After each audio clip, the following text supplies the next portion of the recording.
but then it's my spring shave. You have like I can't play four Santa. season shave, like every I can't season play. once. Yeah, I like that. A 4-season shave. That's all I believe in. 4 times a year is enough to shave. I think we have quorum, and I call the meeting to order. Still gotta get used to all the terminologies. September. September 28th. Let's review. Have you had a chance to review the agenda, and are we okay with adopting the agenda? And I'll say, all in favor, say aye. Aye. Oh, do we need to have a first Oh, and yeah, second? I move we adopt the agenda as presented. I second. And all in favor, say Aye. Okay, that goes well. Did everyone have a chance to review the minutes? Yes. It was quite a long set of minutes. We need to like, did we talk that much? Any questions or any amendments to the minutes that you all want to present?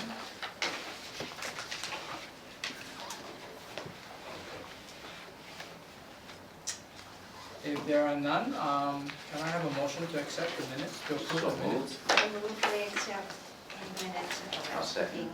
And all in favor say aye. Aye. Aye. So moved. Public comments, introduction of visitors, I don't think, just a standard. Do you have anybody online today? No, no one called in. Or Just checking. are you in? Now that I'm still trying to get in. Yeah.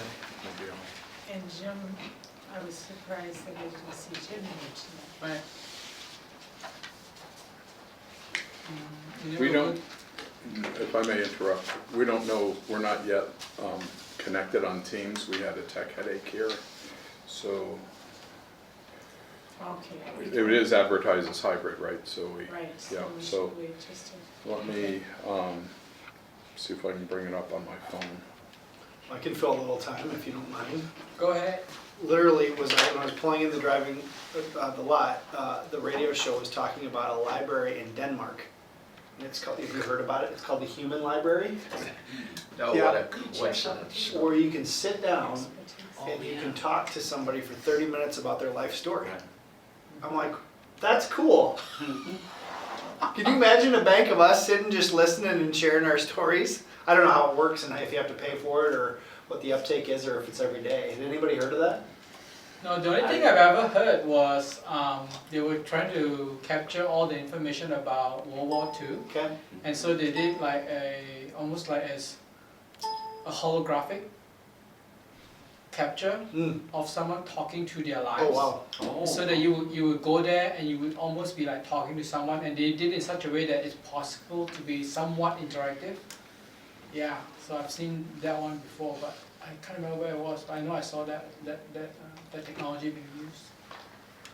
Does that come through the Dalkey grant considerations? Holograms? That's innovation. That's I'm innovation. not seeing this on my. You could do the Michael Jackson not in story this and the James Prince either. story, because I think they have holograms of both of those guys in That's where I'm concerts. hitting the dead end now. There's nothing to join. Yeah. Almost eerily how close AI is to reality. Yeah. Mhm. You do know that next year, ABBA Yeah. is coming back, but they're all a lot older now. So the whole concert next year, or is it this year? This year in London is digital. Oh, really? So that means they're going to be singing, but the digital pictures of them when they're young Oh, on stage as a hologram. Oh. that's scary. I don't know how that's going to work. That's weird. I told my kids, if you want to give me a present, that's something you can give me. It's, do you know when they're in London? I can't remember. It's in June or July, I think. So we're supposed to be there first week of June. Well, so ABBA came. They have a because they got back together. They kind of had all kinds of marital issues in there, and then they after like 30-40 years they got back together and they release a new. They're going to release a new album actually. So- Maybe a research trip is in order for that. At county expense, not like. Thank you, Scott. Dead end. Yeah. You're welcome. Looks like we're the teams never got set up, MS Oh. Teams for today. So were you expecting Jody to call in or? No, No, right, she's not attending today. right, Yep, okay, so thank you for the pause. I think we just carry on. yeah, Yeah, okay. okay. Thank you, Scott. Sure.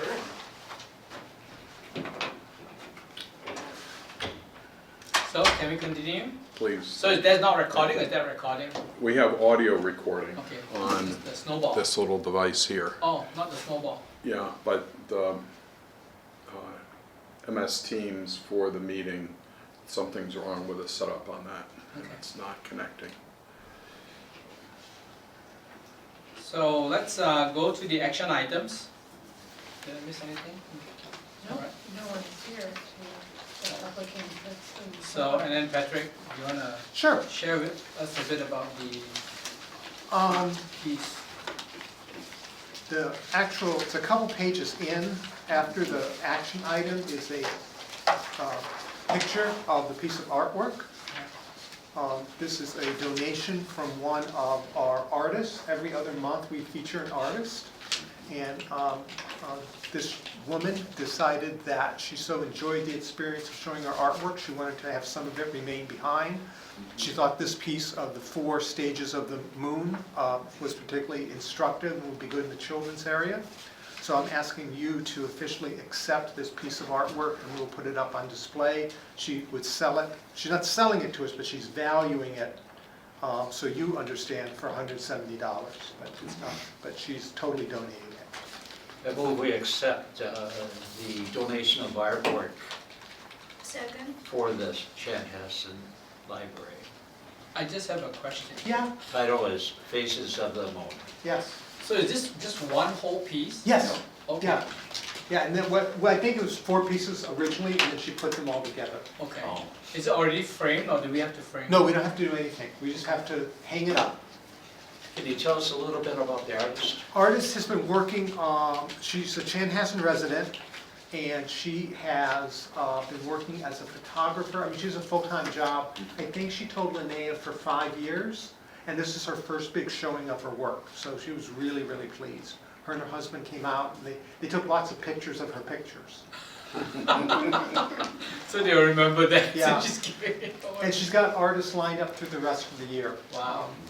And we actually, I don't know, maybe 5 times a month we'll have someone come in specifically and say, hey, I heard there was an art display by my friend or by this person, and they'll look around. And you do an art display here as well? We do. Right.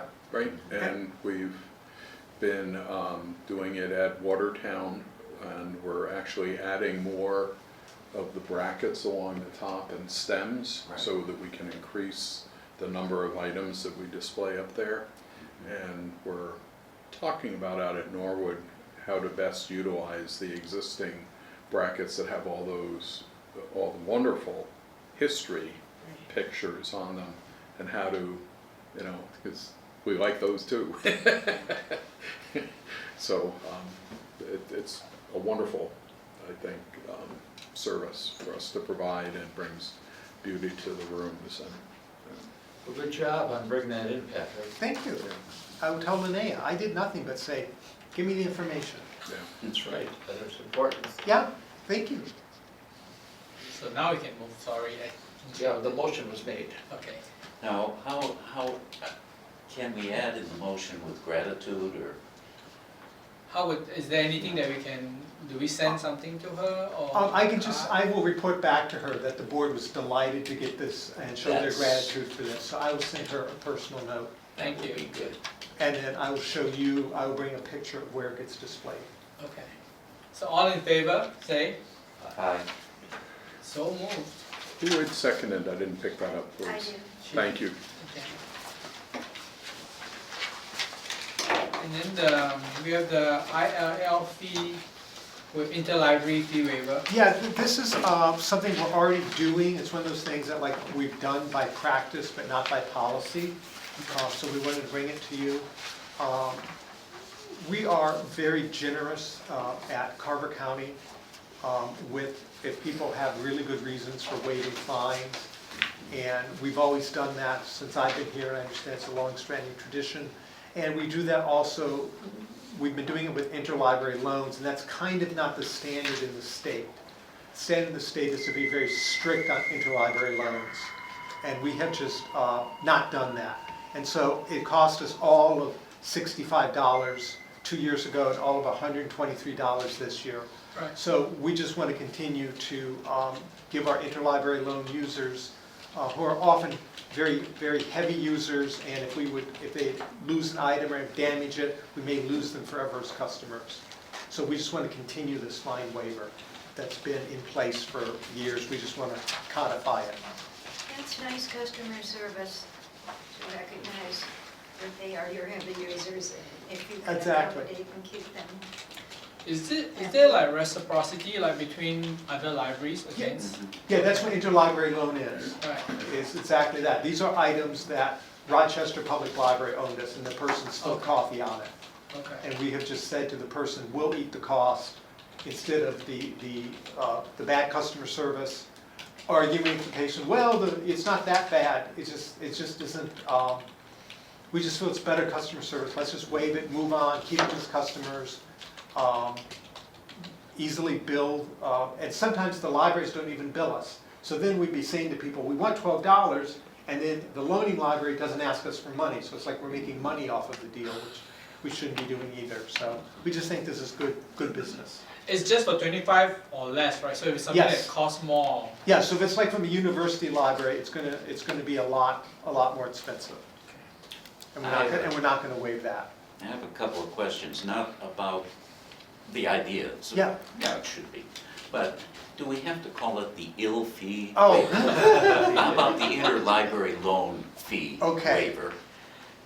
And when I got to the sentence with not in line, not wavering, and not loaned, I did that, let's see, 2 negatives make a positive. And I got really messed up in that Okay. sentence. And But I was aside wondering from who was that, borrowing their after a while. I literally had to diagram the thing to Yeah. figure out.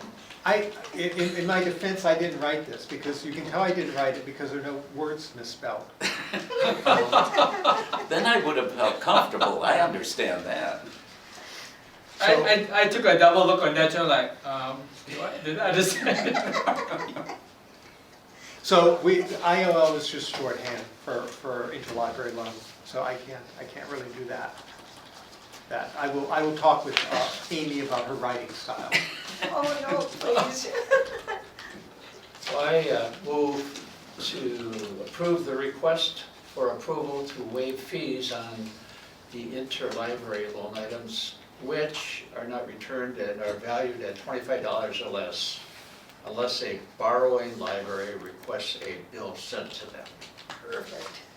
And do we have a second? I'll second it. And all in favor say aye. Aye.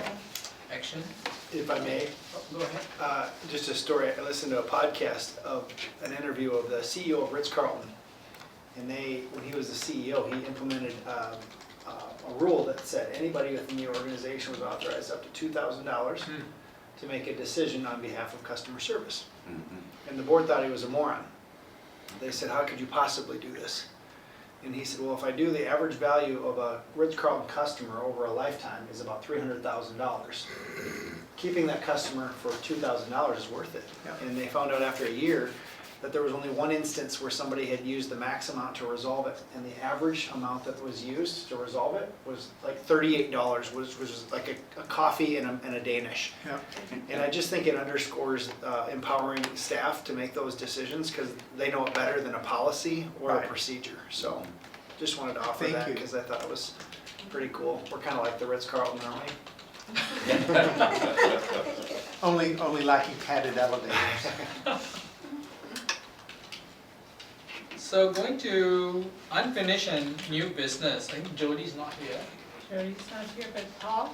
Oh, let me have Serena join us. She'll be right in.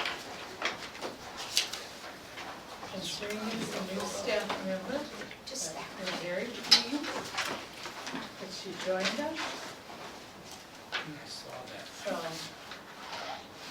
it'll be great to have her come and meet you. see those donuts sitting over there on that table. They have your name on them, Frank. You have Just sitting there. No, not for long. You're gonna get up there and take one. I can get up there. Someone has to be the first one through the wall. That guy always gets bloody, but you can do it. Oh, you okay? Here you go. Nope, somebody's sitting there. Yeah, I was gonna scooch this It's way. up to you, Frank. So, Next. Take two. They're free. No free lunch. if I may, I'd like to introduce Serena Marinell. She's our adult services librarian here at the Waconia branch and in the Western Cluster. And Jody had asked her if she could answer questions and talk a little bit about the Winter Reads program. Hello, everyone. I, Nice to see you all in person. I've seen your photos, but now I can see you face to face. So I'm fairly new here, so this is my first year doing Winter Reads here in Carver County. And overall went really well. We had an increase of numbers. So the program is for adults, runs January through February. And adults are encouraged to read and then review books. And that's done primarily through Beanstack, our mobile app. But you can also do a paper review.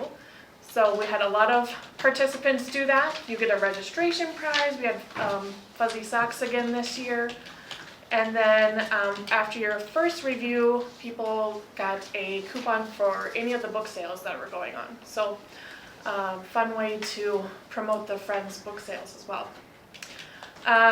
Grand prizes were Kindle Fires and Barnes & Noble gift cards. And you can see the numbers. We had increase in registrants and in reviews, so that's awesome. I heard really good things about how easy it was to do the Beanstack reviews. I think a lot of people are really catching on to the mobile app part of it, so makes it convenient for people to do it that way.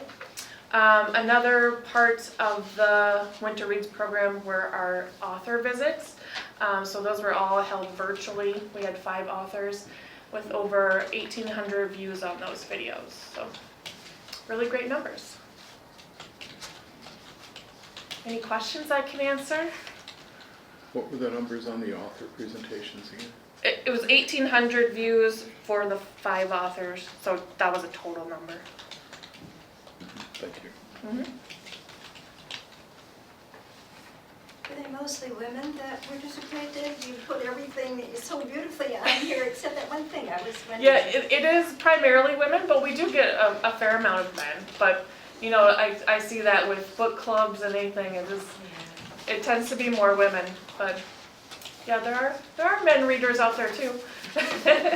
Sometimes they just don't actually, you know, do the program part of it. I don't know, yeah. well, and you run at least one book club from the Waconia Library, right? Right, that's all women, yep. But now Frank, didn't you tell me that you used to be in a men's book club? Still am. The book club now is about 14 years old, and we're still going strong. It's a men's book club. Unfortunately, most of the men in it are my age or close. We keep trying to bring in younger men, but what we find is people who are working full-time jobs don't tend to join book clubs, and especially among men, we're told they enjoy reading, but they want to choose what they read, and they have limited time for reading, and therefore they don't like being told, this is the book you're going to read this month. But most of us read multiple books in a month anyway, so it doesn't make much difference. But we have about a dozen men, and Yeah. going through the pandemic, we did it all online, which was interesting since none of us can hear.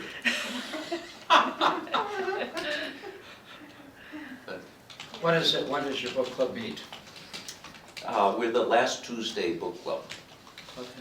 We meet on the last Tuesday of each month, and that is if we remember it.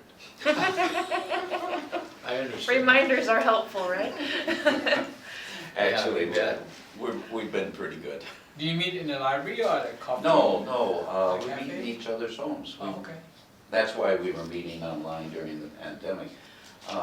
Since we are older, most of us were really kind of leery about getting together in somebody's living Right, room, right. because it gets kind of, it's about a dozen of us usually. And, Where do you meet this month? we're still online. I'm going to try to convince people that we're not going to be online beginning next month, but I think I'll fail. They outnumber me. So. But men do read. They do, yes. What do they mostly read? They read, what kind of books do they read?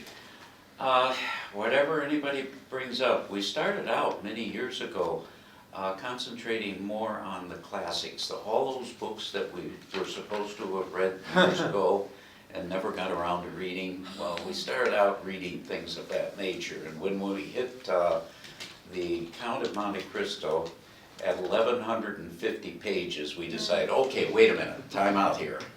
So we put a limit on the number of pages, and the reason is one of our members said that he had calculated the number of years based on the actuarial figures that he had left to live and how many books he could read during that time. So he didn't want to waste use too much time on any one book because he was trying to get the number of books read. Maximize his life value. Yeah. But he's already got so much time to calculate that. Yeah. He did have that. Now, I'm pushing it this month because, or in June, the book I've brought forward is Cloud Cuckoo Land. Mm. And that it comes in at a little over 800 pages, so, and we're supposed to be around 600, but I told them, hey, you gotta broaden your thoughts, broaden your perspective and go with Cloud Cuckoo Land. Man's lifespan has been decreasing in the last couple of years. It has, Yeah. but Just about a year or something. the older you get, the more likely you are to get older.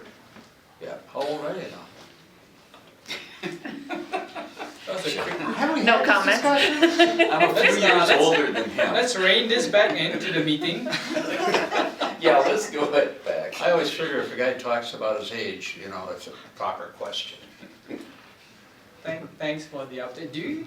Are you also doing the one for discussion on adult services revenue streams? No. That one will defer that to Jody next time. wants that to her, so she could do that. Okay. And then the MELSA members benefits. Thanks for your time. Thank you, guys. Serena. Thank you. Thank you so much. Nice to meet you. Nice to meet you. You'll notice in your packet that you have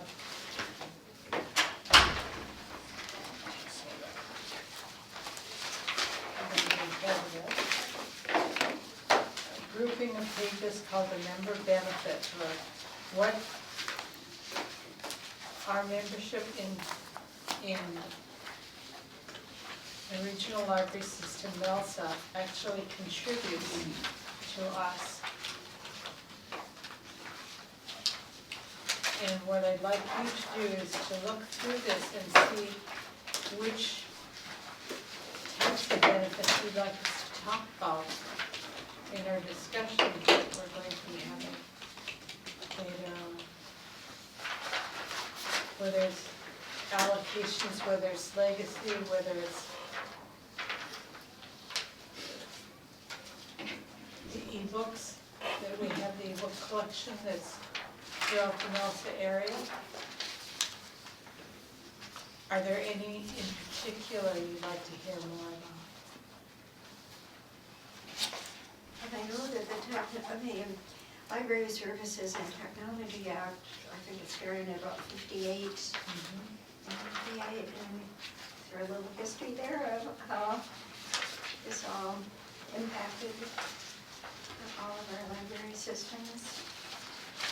Are these allocation based on size? If you look at Hamilton County compared to us, Yeah. they are massive. At 1.9 mil, we are like 382 to pay. It's a formula. Huh? It's a formula. It's a formula. Yeah, based on the regional population.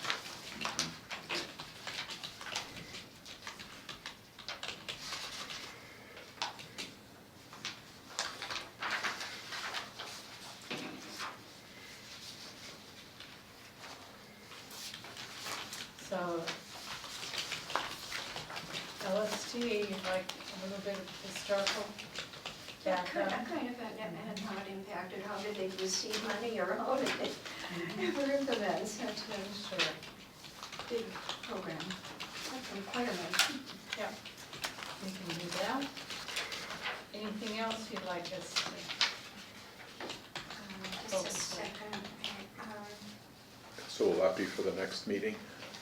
Pardon? Will that be for the next meeting? Not quite the next meeting. Yep, a future meeting. A future meeting, next meeting, as far as discussion, we're going to have, how the collection team disperses, its funding, distributes its funding among the 6 branches. Yep, thank you.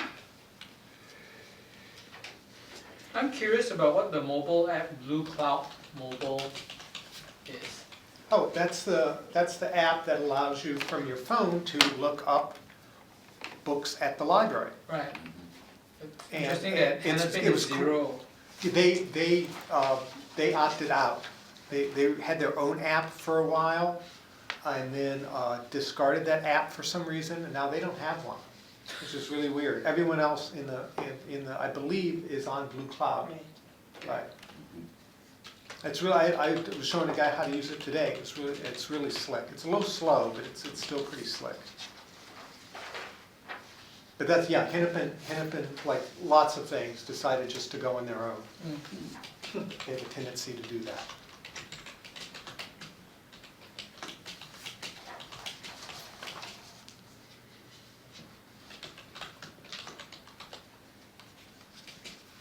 Anything else? You guys know what you'd like us to? I just want to mention, it's an undollar benefit, but like this morning, and I know Paul can speak to this even more, just the benefit of collaboration. That because of MELSA, I belong to a team of people who do collection development. And this morning, we had like 3 or 4 topics, like, oh, you're seeing that too, or how do you do this? How do you, like, we shared how we did our diversity audit, and 3 people were like, well, share your stuff with us. And then I just got a weeding maintenance manual from someone. So it's just a wonderful source, even if there's no money attached. Although we want money attached. Even if there was no money attached, the collaboration and sharing that comes out of it is just amazing. I know for the directors, the roundtable monthly is incredible. We've been talking about how our circulation is going up, that our walk-in count is going down. But that's happening at all the metro libraries, so we're not alone. The St. Paul Library Director was very upset about publicity that's been in the newspaper lately about St. Paul Public. And we all commiserated with her because at some point or another, we're the ones in the hot seat, you know? And you feel badly for everyone. So I would agree, although, yes, the money is nice. It allows us to do some wonderful things we wouldn't have been able to do, so. There's been some dialogue about the monthly, the directors have, but picked thematic or topical gathering of people, of your peer level and others. Yeah. To have people together and interact in a relational way, because there's power in that. And is it a panel? Is it a discussion? Is it a social? Is it, and so those are some of the things. Now Denmark, it's that story that you brought up, and remember when we did our personal surveys, and one of the things I wrote is that I know a lot of people in my community who have been in the service, they're getting up there now, and others who have very interesting stories, and that I was hoping that we would have spaces in our new library where they could be one-on-one and there'd be a room for them. I think it would be very exciting. And this would be for all ages, I just happened to mention that, so I'm so glad you brought up that story. I mean, this is one of the things that I mentioned when we talked with our Coleman, Bo, and Nash, and why we need a much larger library to accommodate, and bring them one-on-one rather than getting everything on Zoom and moving to screens. People need people, that's what I wrote in my survey, people do need people. Is Melza, don't all libraries throughout the country have some type of organization with multiple libraries like Melza? No. I've always worked in libraries in the state of Minnesota, but when Paul, and Patrick's worked all across the country, when Paul came to us though, he talked about the difference that he saw in Minnesota libraries compared to where he was from. Do you want to talk a little bit about that? Sure, the 2-minute or the 20-minute? No, I joke about it, but you know, when I was in the 70s and in library school, my joke is that at noon we all turned to Minnesota and bowed down, because that was when Minnesota was forming the regional library systems. And for those of us who were in states like Connecticut, which is where I was from at the time, the idea of resource sharing was so much against the grain of what local governments would do. And so in Connecticut, for instance, every single town or city had its own public library, employee relations and all that. And more often than not is they were even separate from their cities. They were just standalone entities that relied on tax funding and hoped for the best in terms of relationship with city government. New Hampshire was, when I moved to New Hampshire, that was even a step further back with that live free or die, and every community stands on its own kind of thing, with one exception, and that was the consortium that was joined together simply for the purposes of automation, of having a shared checkout system. And I was happened to be, was blessed to be the system administrator for that group of libraries, but there was no, beyond that consortium of libraries that were sharing a computer, there was no delivery system between libraries, and there was no statewide catalog as we know MinLink here. And so it just incredible is how short-sighted that approach to some government services. I'm not trying to get political, this is just a reality that when you find these sweet spots where there is an economy of scale, and then of course there's no library that could have everything for everybody. So to have not only a shared catalog, but to also have a delivery system that supports moving the materials between buildings. So when I got shanghaied out here to Minnesota by my wife, I was like, I had paid her. I mean, this is awesome, you know, from having worked in 2 states where there is intentionally not regionalization, and city governments would never ever entertain the idea of doing resource sharing, because, well, it's our tax dollars, it's for our community only.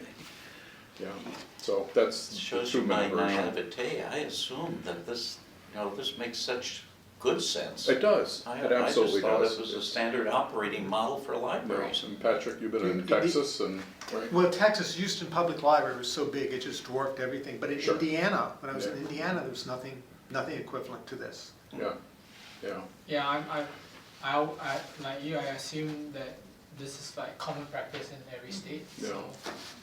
No, and so the state's, if I may, is that state structure where by statute these things are laid out. Now, not all regions are like Melsa, you know, where I had last worked in Kichigami region, that was the administrative unit. And that was who my employer was. I wasn't a county employee as I am here. And that had pluses, but it also had drawbacks too, beyond the poverty up in that region of the state. but, so here in Minnesota, we do have a couple of different models of how we do it, but it's still about resource sharing, which is awesome. Right. So, thank you for letting me soapbox. I love, I mean, it's just, this truly is, Minnesota is a blessing. It really is. Yeah. Thank you. Good to hear. Yeah. There's the, do you have any future items to talk about, or do you just Nope, we Okay, just well have then- the future items. continue on the future items? So next one is budget updates. Did I miss anything? Let me see. Team updates, none. Budget updates. We've gotten all our credit cards cleared. By the end of the year, we're in December and we haven't gotten our credit cards cleared for March. And it kind of drives me party. Because I have to clear my own personal credit cards before that. No, all of our rollovers are back in our budget, so we know what we have, what we can spend. I know I'm going to be talking this next week to both Patrick and to Paul about some equipment and furnishing refurbishments. So it's kind of a nice time of the year where people actually get some items that they need. And one of the things that we've been trying to do since I became director is to get on refurbishment, whether it's for equipment or for furniture, before the equipment and furniture is too badly off and out of date. So, because we want to at least look nice for our public, to encourage them to come back. So we're in a good place right now. The budgets ended up a lot better than we thought they were going to, so all's right with the world as far as the budget's concerned, for now.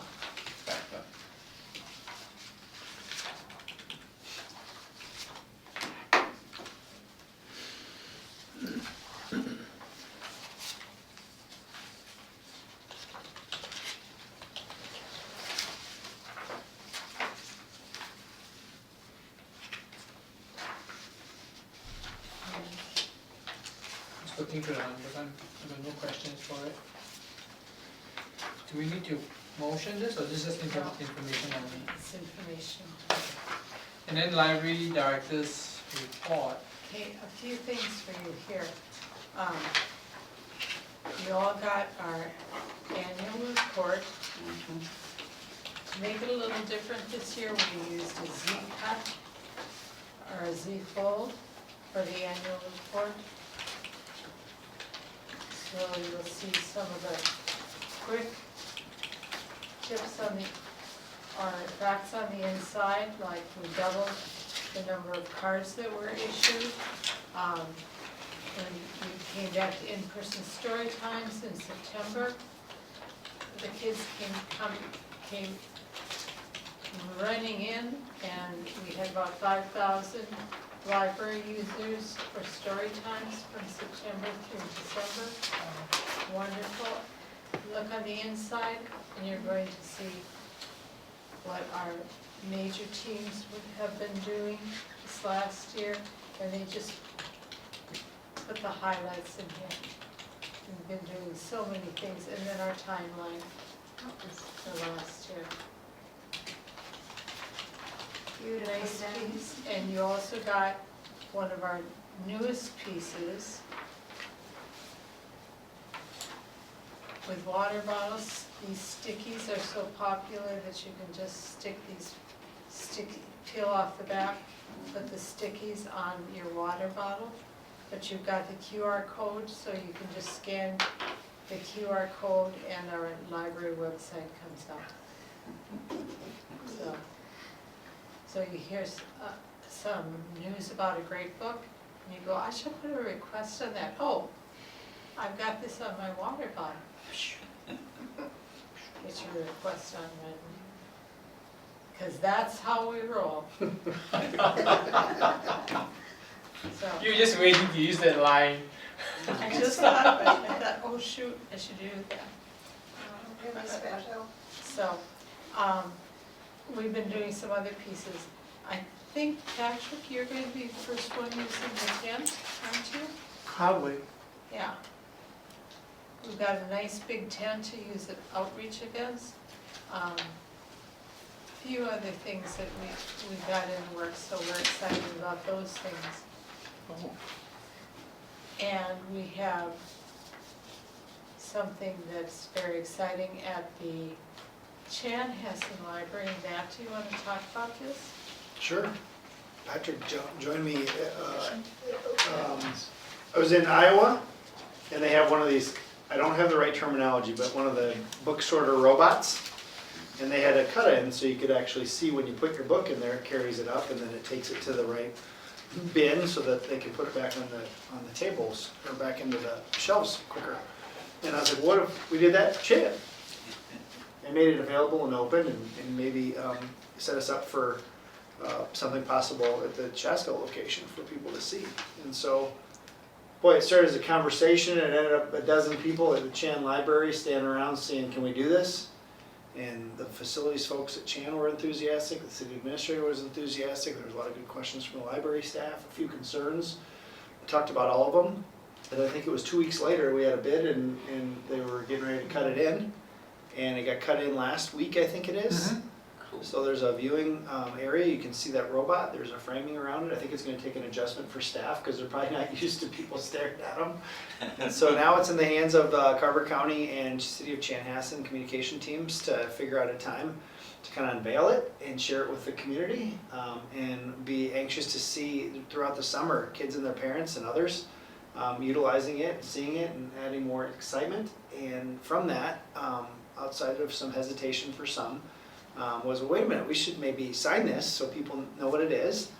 And that led and bubbled over to these exposed pipes that are in the children reading area in Chanhassen. If you've been in there and you've looked up, I've often wondered, I wonder if they forgot to do this or if it was a dripping pipe, that it was just a cost savings mechanism. It was actually intentionally designed that way so that people could see the exposed pipes and have a STEM experience with what's actually behind those walls and up in the upper cavity. So I anticipate a press release at some point, and I anticipate signage in partnership with our county signage shop to assign the pipes and to sign the viewing glass. So if you see it, I'd be really interested to see what the feedback is. I think it's a great idea. So the bot does what again? It's called the Automated Materials Handler. You've seen it at Chanhassen. It's the thing that takes the books, once you return them, and sorts it into the bins. Oh, okay. And what we did today, or what Beth did today, was right now the bin where the children's books got sorted into, you couldn't see from the window, so she switched it, so a kid will actually now be able to see the book go all the way up and then into the actual bin and onto a shelf, or onto a cart. So initially our facilities guy was like, it's gonna cost 20 grand, we're probably gonna need to have an engineer, and then when we were all together, which is whatever was in my mind or others' minds was different than what was in his, he thought we were gonna have to pound through the stone on the outside of the building. We're like, oh no, we could just do that inside. So we could say the cost savings from 20 to 1,500, and then Chanhassen picked up the whole tab. So as you know, the model is that the cities build the locations and then we outfit them. And so we thought maybe that would be a point of contention, but they got a favorable bid for $1,500, and I think that to see a $500,000 robot, or whatever it is, $300,000-$400,000 robot, official language, it's worth the community seeing it for $1,500 and seeing if it's something we want to put into the Chaska location. Nice. So, You know, people like to see the back room because they're interesting, especially when they're mechanical back rooms. I remember when Bob took me in there when I was first elected. I was like, I didn't even know this thing was here. And I know you've taken people, Patrick, back there, and kids and parents, and it's like, you get to see behind the scenes. And it's like, it doesn't need to be exclusive. Just because you know somebody, everybody can enjoy it now. We should, I've not seen it, so we should do a tour. Like, Yeah. take us through how the process works in the library. Well, we'll shove you right on it, Charles. Take a ride. You can take a ride on it if you want. If you want the true experience, Now, the full experience. what's the incline though? I think one of the desires is after a board meeting or after a children's reading period, to have an unveil where there's a sizable amount of people there. But it's open, I've got pictures, I peeled it back, the wax paper back to see it, and it looks really good. So any comments from the patrons or? No, I told the staff to tell me, and a couple people said, well, what is that? They go, don't worry, it's coming, it's coming, it's gonna be real exciting. And we're just waiting for the city and the communications person from the county to agree upon how they're gonna promote this thing. Yeah. So it's cool. Thank you, that's interesting. Next one is the division director, so his Nick. Yeah. Is there anything to, he's not here, No, it's not. so we'll just skip that one? Yep. Okay. And trustee and commissioner reports. Chanhassen, Victoria, I actually have I just want to kind of walk you through, I don't write a bunch, I just give you the pictures now. Right. So I just want to walk you through them real quickly. As you know, as I talked about at a meeting before, the city of Victoria, under this joint powers agreement we have, they actually own the building, and they decided to take more of it. And so they took a substantial amount of square feet from the library, but here's a picture of we've made it work. So even though we have less square footage, our children's librarian and our staff out there put it together so it's working out really nicely, even though we have less room. How much space did y'all? My memory is it was 100 square feet, but I could be wrong. I'd have to go back. Maybe it was 500 square feet. I just don't remember. I'm sorry. What did they use it for, I guess? They're using it for the sheriff's office. Oh, right, And right, it right, was you mentioned that. some sort of statute about where they needed secure internet access. Then on my pages are numbered here. On page 3 are 2 programs. One originated here in the Western Libraries called should be Read, Stay, Play. Sorry, I always call it Ready, Stay, Play. It's Read, Stay, Play. And then Tales for Reading, where Commissioner was making a cameo appearance. As you can see, looking on. You brought your daughter that day, right? Then on the next page, on page 4, is Drive-In Story Time. This is a special story time that Ingrid does. I can't find it. Oh, That's okay, just, where kids make a box to look like a car, and then we watch a movie up on the screen. So that was a lot of fun. Could I mention the name for you? I think it is so cool. It's a drive-in and you call it Bookflix. Yes. I think that's outstanding. And the photo of it, oh. And then next month we'll have a photo of a new STEM window. So it is, and as Heidi said, we went and talked to the city last night, did our presentation of the city of Chanhassen, and got nothing but kudos about the library's role in the Chanhassen community, and expect the same when we go to Victoria in a couple of weeks. You know what's a good idea for like the robot, if even possible? It's like incorporate some STEM classes in how the robot works. Well, the issue why we haven't done that, why we haven't done more of it, is just the Chanhassen back room. When they designed that building, they did such a good job with the building and such a terrible job with the back room and the parking. It's just so jammed back there. When we do tours, it's very hard to get, we only limit to like 20 kids at a time. And it's just a busy work area.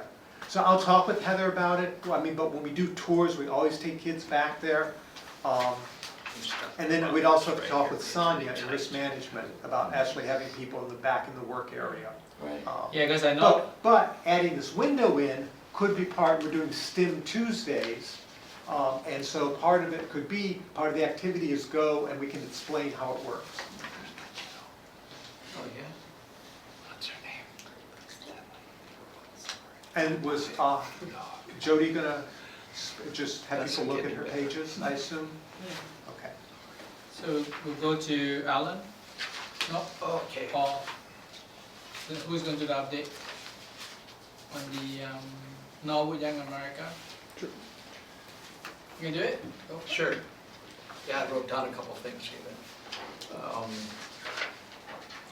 I joined the Friends of the Library, as I said I was, and there was a book sale subsequently, which I became involved in, and I was very pleased to interact and participate.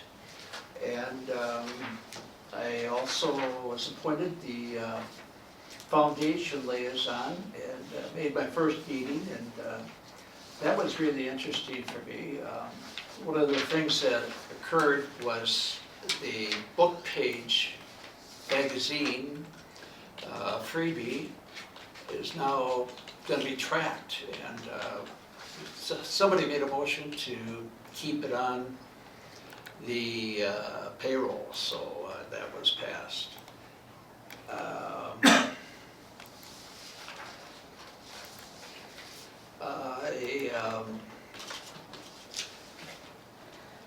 I have a personal story about something that happened. One of the librarians in Norwood Young America is Laurel Bradshaw. And my approach with people is, she told me that she belongs to a woman's chorus, a Christian chorus, and there's about 20, 30 people in this chorus, and they're making a trip to Vienna, Austria, where I have a niece. My sister immigrated to Austria and has 2 children, and Julia works as a lawyer in Vienna, and is going to take Laurel out for coffee. So that's just sort of a nice little story, and I'm tickled about that.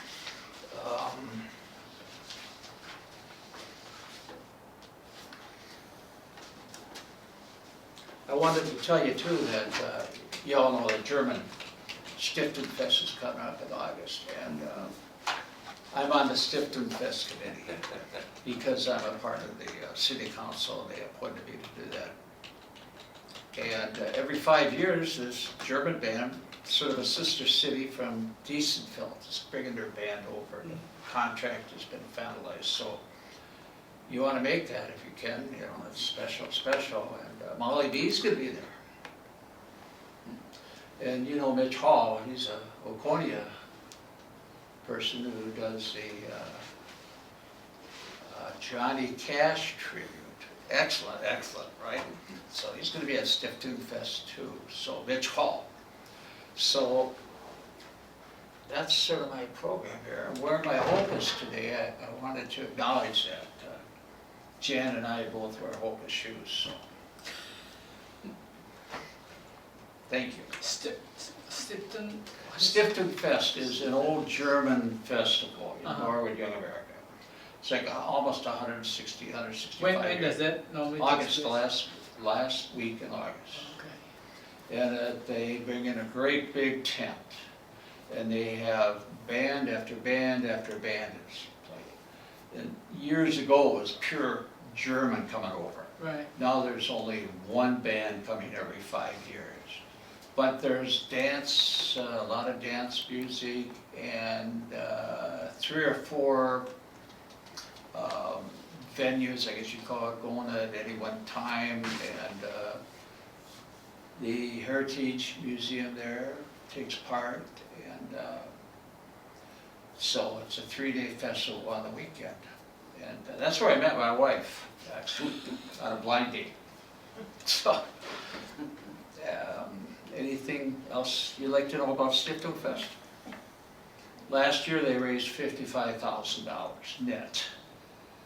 And they gave 40 of it to the fire department. So the fire department's very, very involved. It's in Norwood. Norwood, Young America, yeah. I'll look out for that. Yeah, Around then. put it on your calendar, Charles. I'll buy you a beer. There's lots of beer.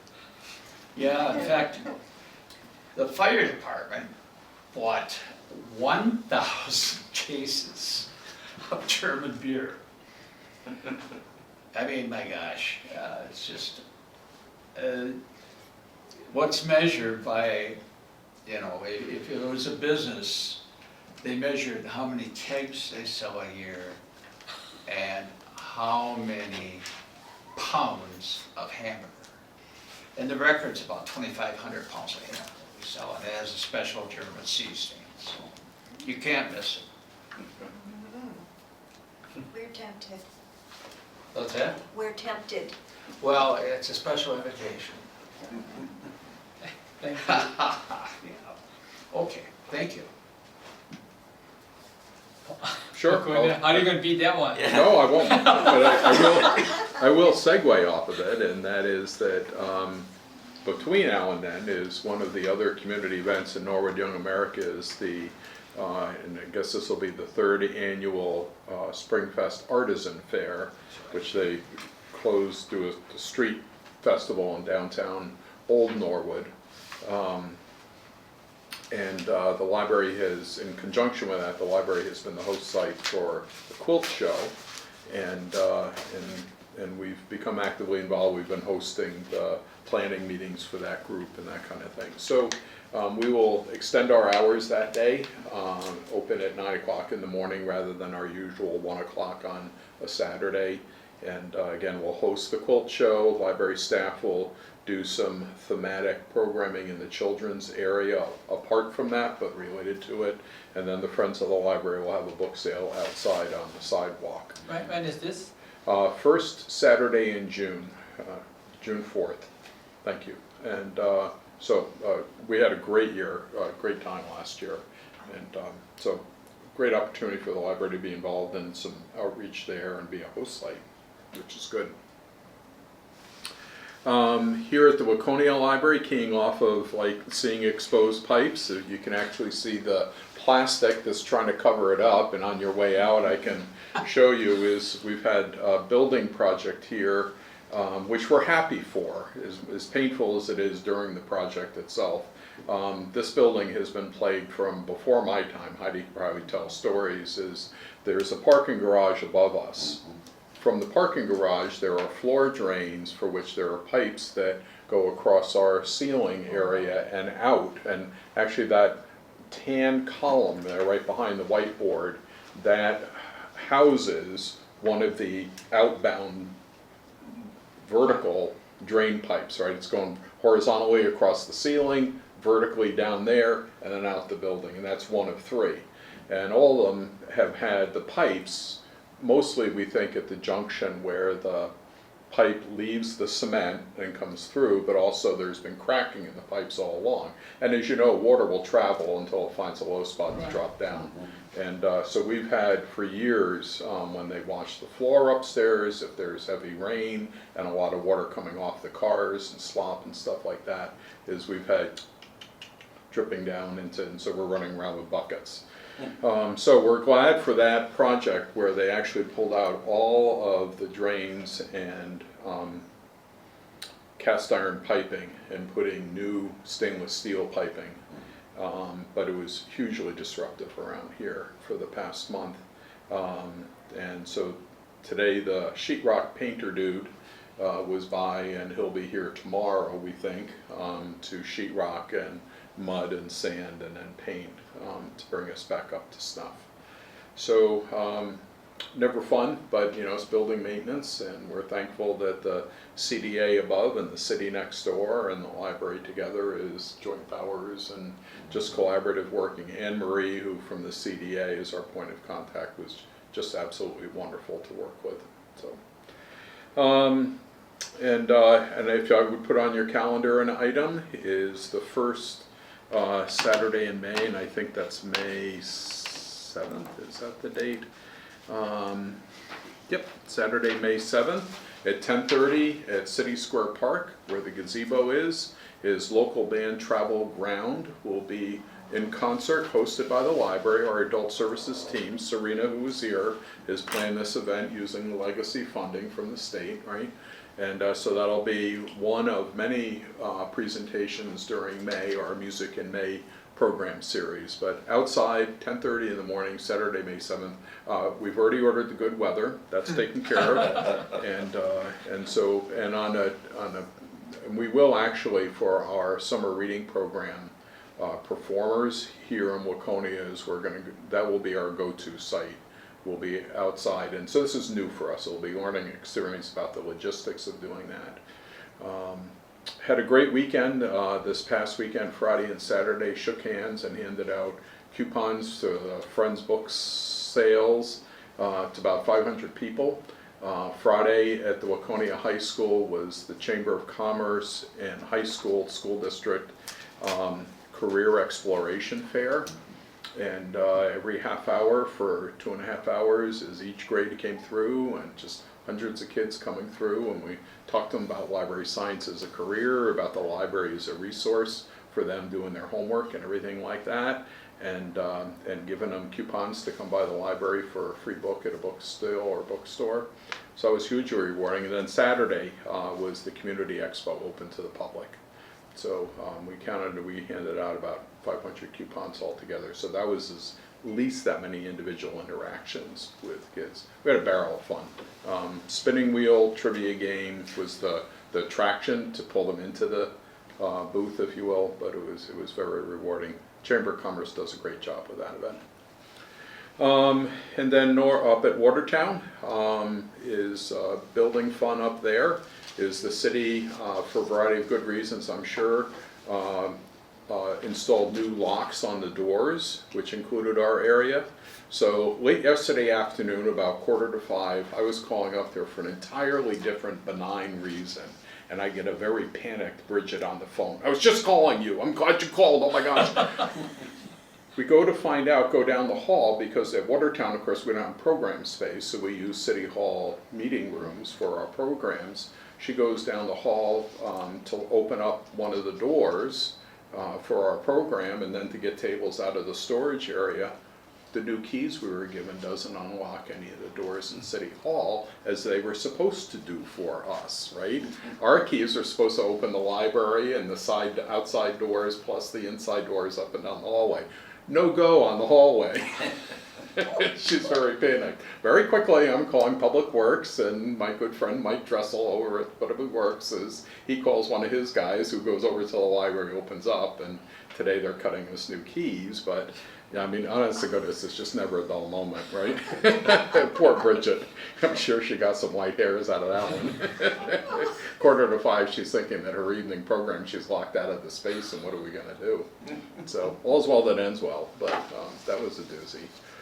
And the Watertown Friends will have the book sale next weekend. There was another segue, youth services. Oh, the robots. So we do work with the local school district robotics teams.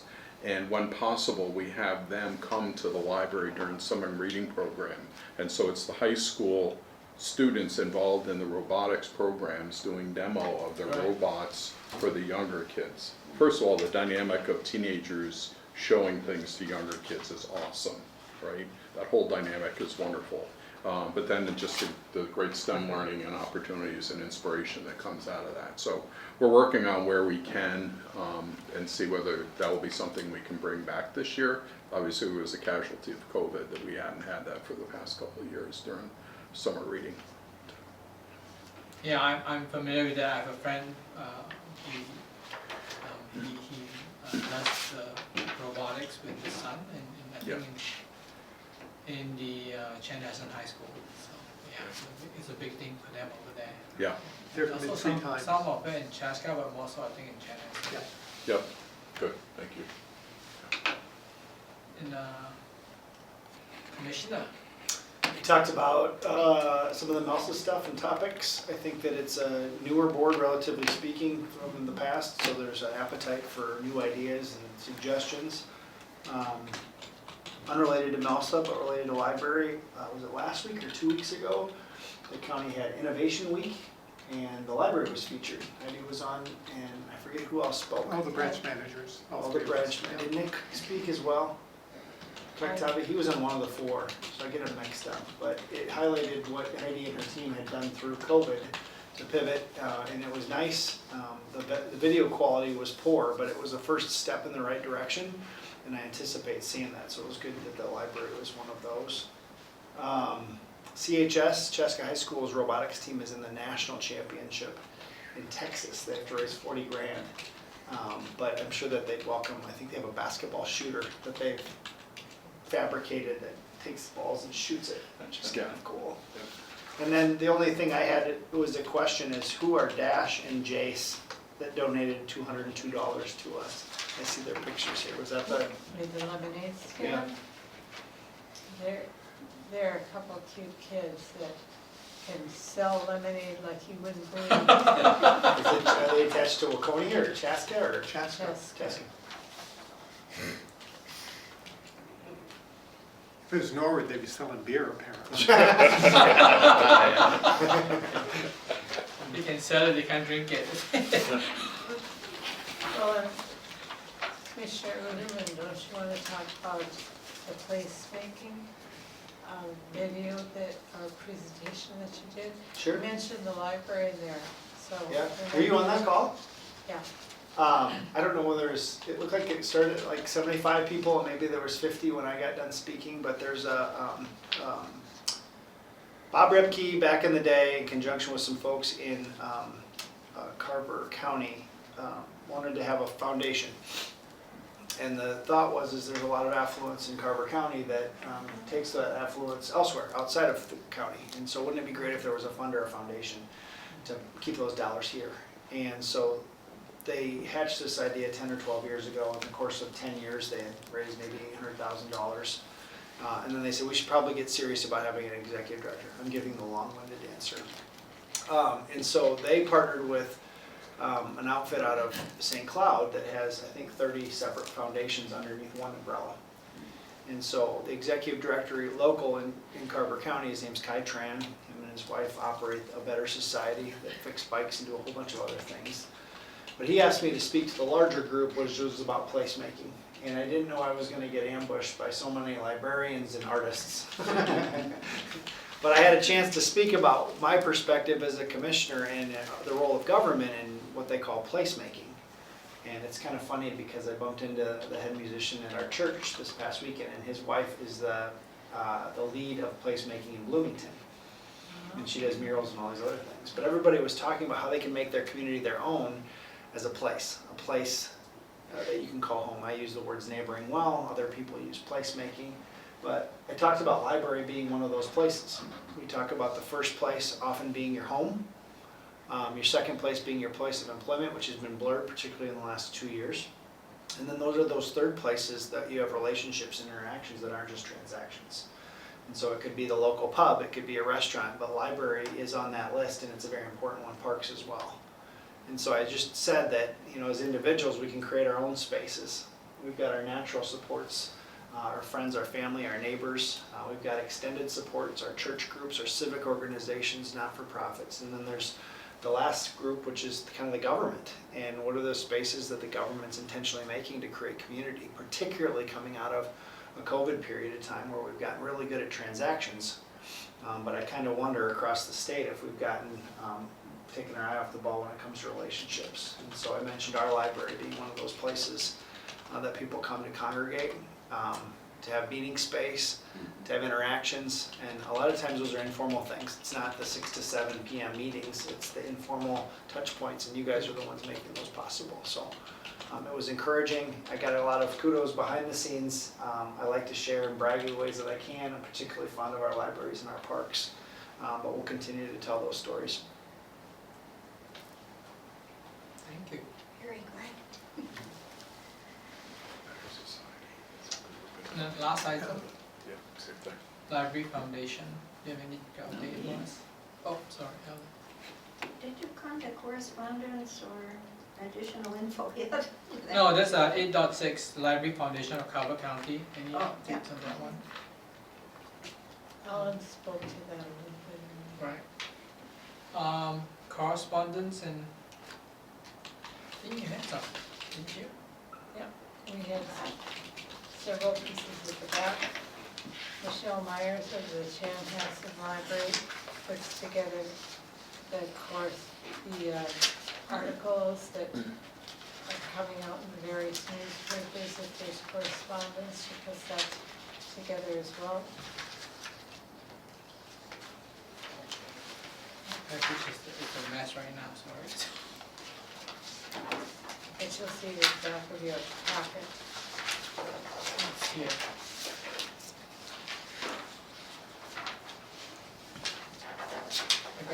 stuff all over the place. Yeah.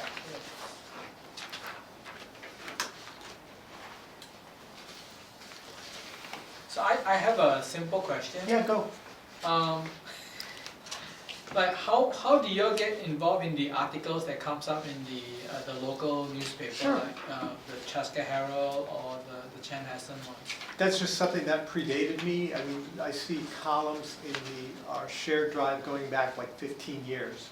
It's just something they think it's a good thing. Their community newspaper, they want to support the community. Right, And they just give us a deadline, and Jody and I split it up. right. So I do it, and then she does the week after that, and we kind of get together, like, what do we want to feature? And we always have a list of programs, but what they really like are book reviews. And so what I do is I take lists that other people have done, because there's no way, I mean, Kathy Pershman, when she did these, I think she actually, every book that was listed, she actually read and reviewed.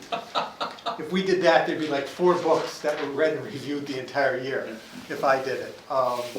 So yeah, we just get, they just give us the space, and we are good stewards of it, and get the stuff that they want, and get it in on time. And you have the same relationship with the Waconia paper, Waconia right? Patriot. And News and Times, which is now a merger of the Watertown newspaper and the Norwood Young American newspaper merged into a single title, News and Times, yeah. So, Because, yeah. I think the Victoria. Yeah, and then there's the Victoria Gazette, we do a column for as well. No, they're community newspapers, and as they were saying, they realize the library is an important part of their community, and they want to promote people using the library. And you have very catchy headlines. I don't write those, that's why they're catchy. Oh, who writes Oh, you have a them? mystery writer? No, when you submit an article to the newspaper, the editor of the paper Okay. writes it. Well, that didn't took us some time, because it is.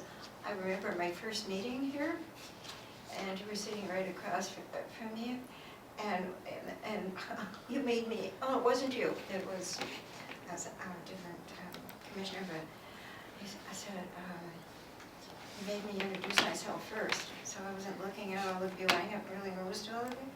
Then my eyes turned, and I was like that, because I'd been reading your article all these years. It was a pleasure. Are you willing to take a selfie with Jan? Yeah, Like for your next article. yeah, there you go. That's all there is, I think. Good. Nice job. Any other questions, anything you want to add? Oh, I was waiting for, let's see, Media package? Yeah. Yes. and then after that, additional info. Well, yeah, we've all been reading about, did you call attention to the wonderful article? You were interviewed regarding fees and Oh, yeah, having them in that's the other, you all saw it, it's in our packet. And it was just excellent, the last sentence couldn't have been better, because you talk about how we are wanting and inviting everyone to the most wonderful library system. You didn't word it quite that way, but it ended just very, very well. But you know, it's been in the newspaper, and it's been very disturbing lately. A newspaper and all media is book bans.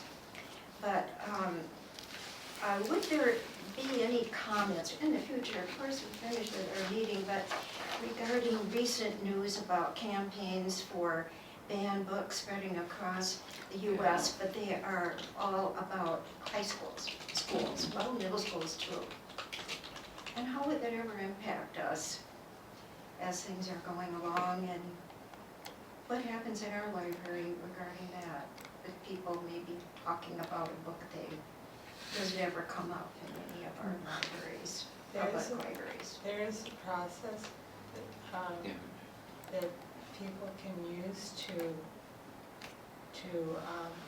Remove the book. remove the book or move Well, the book. request to the book be Request. removed. They can't remove it, but they can request it. And it's a process that they could go through if they so chose. Are which there different ends- levels, like can you say remove from general circulation? They make a request that goes to Heidi, and then Heidi responds to it and says, yes, we're gonna remove it, or no, we're not gonna remove it. Okay. If she says, no, we're not gonna remove it, then that person has the ability to appeal to you, the library board, and say, I don't agree with the director's decision. I want you as the library board to decide with me, more or less, to overrule the library board, or you get to say, no, we stand by the principle of intellectual freedom, and we're gonna keep this material in the building. No, it's spreading to public libraries as well. I mean, the It hot is. point, the That hot was my point. question. Yeah, the hot point is still in schools and about Yes. certain issues, but I go to the Augsburg Park Library in Hennepin County, and they do lots of displays. They have a wall about this size, and it's just covers of books that are right now up for challenge across the US.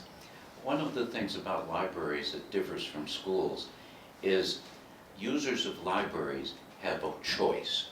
If they don't like a material, they don't have to choose it. So, you know, it makes it much more difficult to attack contents in a library, in a public library, than it does in a school setting where it's part of a curriculum. How contentious is this in the public libraries, I guess? I'm not sure if we should discuss it now, but just maybe Oh, something. it's very contentious. I mean, the people who want materials removed are often organized. They have talking points, and they often show up at board meetings and are very set in their beliefs that they think the item in question that they have objected to is somehow detrimental to the community. But the often response of public libraries is what's more detrimental is censoring ideas. St. Paul Public Library right now is actually dealing with a very interesting challenge in that the book is being challenged not by a member of the community, but by a staff person saying we should not have this book in our collection. And it looks like that they're going to decide to actually remove the book because it's factually inaccurate. Okay. That's interesting that you say that, book bans and questions like this always come up in public schools. Yeah. And one year we were adopting our whole new adoption for our whole reading program. It's very expensive. We study it for 3 years before we do the adoption every 7 years. And it had spread across the country that one set had something about witches in it. You might even remember this, it was Minnetonka School District. And of course, do we have a procedure in place? Oh my goodness, when you mentioned that you have step 1, steps 2, and so on. So I guess it's always been there, but now what we are reading is very strong campaigns organized. Well, I think that's one of the reasons that we rewrote our collection development policy, and I thought really beefed it up, made it even a stronger statement that you guys approved a couple months ago. Yes, We adopted the freedom to read statement, we adopted ALA Bill of Rights. You adopted it, not we, you adopted it, and the request for reconsideration process. And since I have been here, we've not had one go all the way to the point of a person coming to you and saying that you want me to overrule what the director said. In fact, I've been doing this for 30 years, and I've never worked any place where there's been a successful challenge. Thank you. Yeah, not really thought much about that. I think that's the end of our agenda. If there are no other items, can we have a motion to? I move that we adjourn. Second? And so, what is this line says? All in favor say aye. Aye. So move, we are adjourned. Thank you. Sorry for taking so long a meeting. Good job, Charles. Good See, job. this is what happens when you get us back together face to face. And full of donuts. No, but friend, oh, Can I have the bottom I think this is pretty official, isn't it? one? Well, It was raw, I could see it. The last one.